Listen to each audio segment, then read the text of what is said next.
The vessel ran aground at approximately 5 a.m. local time and was refloated 5 hours later.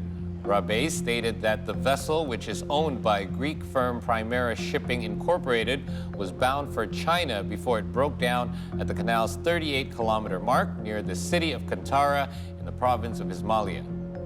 After it was refloated, the vessel was towed to a nearby maritime park for repairs.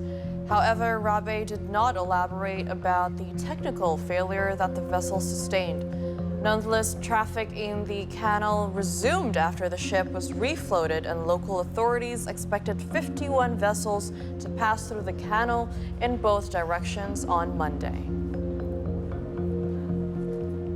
So if this seems like deja vu, guys, that's because it hasn't even been 2 years since the Evergreen got stuck. When was the Evergreen? It was March of 2021. Wow. So almost 2 years ago. Wow. To the day. 2021. So, yeah, I thought it was last year. That's how fast time flew. But I was just going to say, luckily this ship is not as big as the Evergreen. Yes. And it didn't cause different. as much of a, as much of traffic as it did before, because why, do you remember what that happened? was completely that blocked. took a while. And it was blocked. Do you remember how long it was blocked for? For like 6 days. That's it right, felt 6 it felt like a month though, because Yeah. we were reporting on it all the time. And that's because shortages. it cost $60 billion of trade in 6 days. So it was about $10 billion a day that it cost. Wow. But that's because it was very massive. It was 220,000 tons. But just to give ourselves a quick reminder as to how important the Suez Canal is for trade, it's 120 miles long. It hosts 30% of all global shipping container traffic, so 1/3 almost, and 12% of all global trade,